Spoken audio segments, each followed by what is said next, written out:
కుప్పంలో ఏసీ బస్సులు వేస్తా, ఎయిర్పోర్ట్ తీసుకొస్తా అని హామీల మీద హామీలు గుప్పించారు సీఎం చంద్రబాబు సార్. ప్రజలందరూ ఆరోగ్యంగా ఉండడానికి ఏం చేయాలో ఒక బ్రహ్మాండమైన ఐడియా కూడా ఇచ్చేశారు. నమస్తే సార్, బాగున్నారా? ఏంది సంగతి? నేను ఒకటే ఆలోచించాను. మళ్ళీ ఏం ఆలోచించారు సార్? మీ ఆరోగ్యం బాగుండాలి. ఆరోగ్యం బాగుండాలంటే ఏం చెయ్యాలి? ఆరోగ్యం బాగుండాలంటే రూఫ్ టాప్ సోలార్, సూర్య గారి కింద వచ్చేదాన్ని మనం అందరం పెట్టుకోవాలి. అసలు ఆరోగ్యానికి రూఫ్ టాప్ సోలార్ కి ఏంది సార్ సంబంధం? ఒకప్పుడు కరెంట్ ఎప్పుడు వస్తుందో ఎప్పుడు పోతుందో మనకు తెలియదు. ఒకప్పటి సంగతి ఎందుకు సార్, ఇప్పుడు ఏం చేయాలో అది చెప్పండి. ప్రతి ఒక్క ఇంటి పైన మీరు కరెంట్ తయారు చేసుకోవాలి. ఆ కరెంటుతో ఏసీలు కూడా పెట్టుకోవచ్చా? మన నియోజకవర్గంలో ఏసీలు అవసరం లేదు, కానీ అవసరమైతే ఏసీ కూడా పెట్టుకోవచ్చు మీరు. అబ్బా, ఎంత మంచి విషయం చెప్పారు సార్. వర్షం కూడా బాగా పడతాం, చల్లగా ఉంటుంది. చల్లగా ఉండేటప్పుడు మళ్ళా ఏసీలు ఎందుకు సార్? ఊటీకి కూడా పోయే పని లేదు, కుప్పానికి వస్తే సరిపోతుంది సమ్మర్ లో కూడా. అవునా?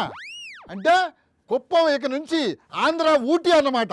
అర్థమైందా అని అడుగుతున్నా మిమ్మల్ని. సగమే అర్థమైంది సార్, ఇంకా సగం అర్థం చేసుకోవడానికి ప్రయత్నిస్తున్నాను కానీ అర్థం కావడం. మా నాయకులు కొంతమంది సరిగా చెప్పరు మీకు. మరి మీ నాయకులు చెప్పకపోతే ఎట్టా అర్థం అవుతుంది, ఎట్టా తెలుస్తుంది సార్? మా నాయకులు కూడా సరిగా చెప్పరు కాబట్టి నేనే పదే పదే కూడా చెప్తున్నా. అయ్యో, ఎంత కష్టం వచ్చింది సార్ మీకు. మన నియోజకవర్గంలో రేపు ఆటోలన్నీ కూడా ఇవినే ఉంటాయి, ఎలక్ట్రికల్ వెహికల్స్ ఉంటాయి. అవునా? మరి బస్సులు? మన నియోజకవర్గంలో బస్సులు కూడా ఎలక్ట్రికల్ బస్సులే ఉంటాయి. పల్లె బస్సులా, ఏసీ బస్సులా సార్? కుప్పం నియోజకవర్గం అన్ని బస్సులు ఏసీలుగా పెట్టేస్తాం, డస్ట్ కూడా రాకుండా ఉంటుంది. అబ్బా, ఆ పని చేయండి సార్ ముందు. నేను చూస్తున్నాను మీ ఉత్సాహం. మరి ఏసీ బస్సులు వస్తున్నాయంటే ఆ మాత్రం ఉత్సాహం ఉండదా సార్? ఇంకా ఏమేమి వస్తున్నాయి సార్ కుప్పానికి?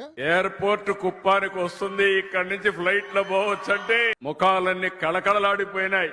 ఎయిర్పోర్ట్ సంగతి సరే గాని సార్, ఎన్నికలకు ముందు ఇచ్చిన హామీల సంగతి ఏంది అని అడుగుతున్నారు సార్ వైఎస్ఆర్సీపీ వాళ్ళు. కొంతమంది మాట్లాడతారు ఏమిచ్చారంటారు. అదే సార్, ఏమిచ్చారో వాళ్ళకి చెప్పండి ముందు.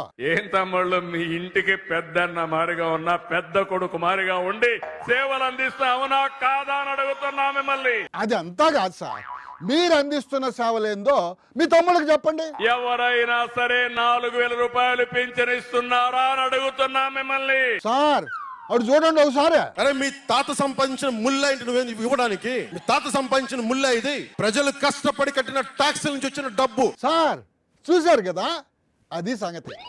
మీరు మీ పవన్ కళ్యాణ్ గారు గతంలో అన్న మాటలు బూమరాంగ్ అయ్యి వచ్చి మళ్ళీ మీకే గుచ్చుకుంటున్నాయి. ఓకే సార్, ఉంటా మరి.